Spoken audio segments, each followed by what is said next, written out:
आत्मा नमस्ते सभी को। कैसे हैं सभी? सभी को बहुत बहुत नववर्ष की बधाई हो। एक इंसिडेंट शेयर करना चाहती हूँ मैं आप सभी के साथ। That is only for the awareness के लिए है, वो सभी पेट पेरेंट्स के लिए। कि हुआ ये कि 1 तारीख को 1 जनवरी को हम सभी अपने अपने कामों में व्यस्त थे।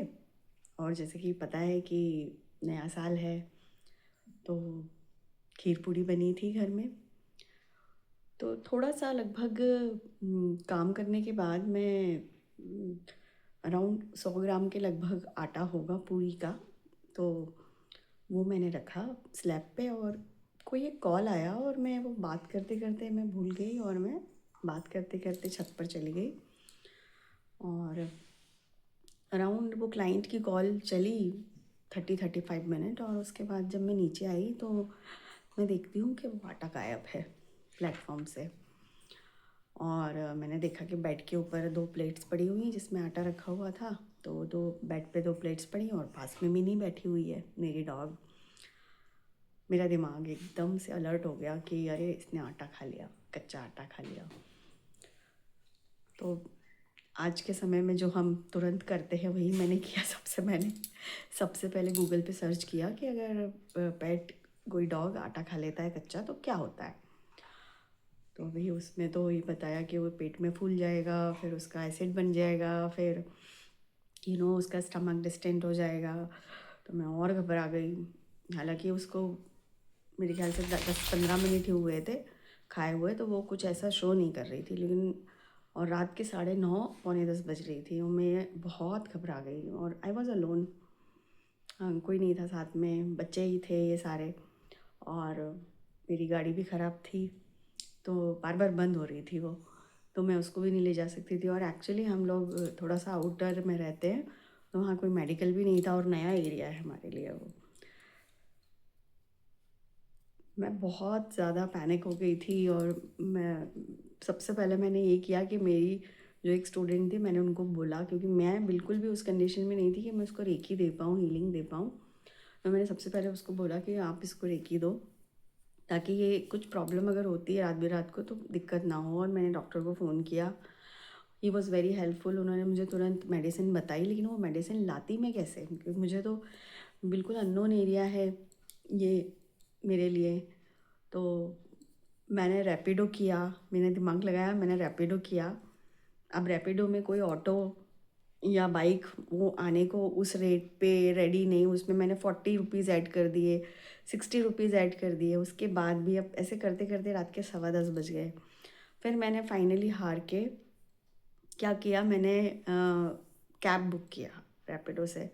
मैंने कैब बुक किया, कैब वाले आए भैया, और ये वो सो हेल्पफुल कि मैंने उन्हें बताया कि मुझे इंदौर में ये जो आउटर में है, मुझे इसके बाद मुझे मुझे कोई आइडिया नहीं है। आप तो ऐसी ऐसी प्रॉब्लम है, आप मुझे सिर्फ दवाई ले जाने के लिए मुझे मेडिकल तक ले चलो, वेट वाला जानवरों का जो मेडिकल है वहाँ पे। और एक दवाई मेडिकल ह्यूमन मेडिसिन थी, और एक मेडिसिन जो थी वो जानवरों की थी। तो मुझे मतलब दोनों जगह जाना था। तो वो ही वो सो हेल्पफुल, तो वो मुझे लेकर गए। उन्होंने बोला मैडम आप टेंशन मत लो, और मैं आपको आते समय बुक करने की ज़रूरत नहीं पड़ेगी, मैं आपको छोड़ दूँगा, जो भी उसके चार्जेस होंगे वो आप मुझे पे कर दीजिएगा। तो मैं गई, फिर मैंने वहाँ पे देखा, दवाइयाँ ली, डॉक्टर से बात करी। डॉक्टर ने बताया कि जो दवाई थी वो नहीं मिल रही थी जानवरों की। एक्चुअली वो पेट में जो जितना भी फर्मेंटेशन होता उसको रोकने के लिए था वो। तो उन्होंने कहा कि आप उसको घर पे जाके, अगर ये मेडिसिन नहीं मिल रही तो आप घर पे अजवाइन का पानी, जीरे का पानी जो हम देते हैं वो आप उनको मिनी को आप अपनी डॉग को दे दीजिएगा। अब मैं ये करके, ये सारा कुछ करके मैं घर आई, तो घर पे शी वॉज़ फाइन, उस कुछ भी नहीं हुआ था उसको, अच्छे से खेल रही थी, सब था। लेकिन तो भी मैंने वो मेडिसिन उसको दे दी। मैंने पानी नहीं दिया उसको, क्योंकि मुझे ऐसा लग रहा था कि वो मतलब है ना वैसे ही थोड़ी सी एग्रेसिव है। और तो लेकिन वो मेडिसिन मैंने उसको दे दी, और मैंने भी उसको रेकी दी, और फिर रात को हम सोए। सुबह को 4 बजे मेरा जो दूसरा डॉग है रामू, वो ऐसे उल्टियों जैसे करने लगा। तब मुझे समझ में आया कि हो सकता है कि मिनी ने नहीं खाया हो, मिनी तो वहाँ जस्ट बैठी थी, रामू ने आटा खाया हो। फिर मेरा दिमाग ख़राब हो गया।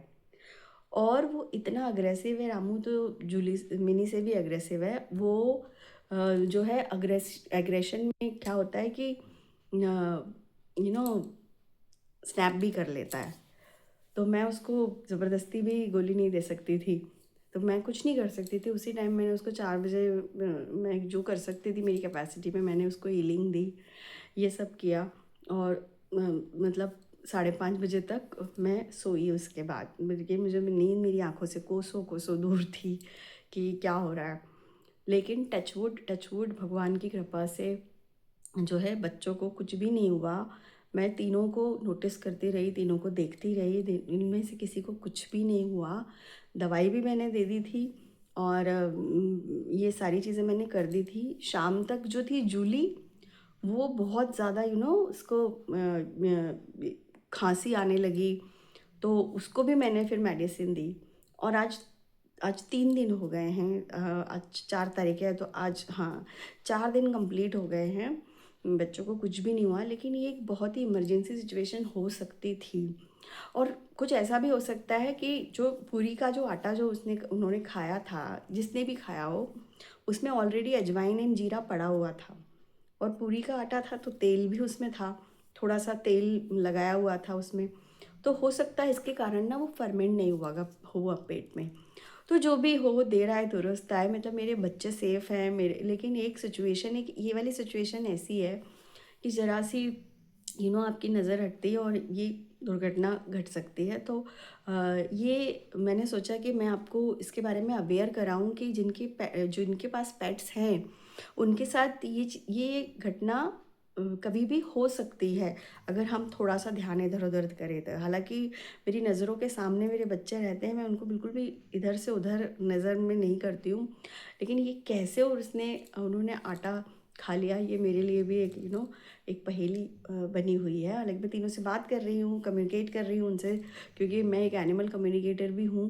मैं उनसे कर रही हूँ कम्युनिकेशन, लेकिन एक दूसरे के ऊपर वो लोग बात कर रहे हैं कि मैंने नहीं खाया, लेकिन खाया तो है।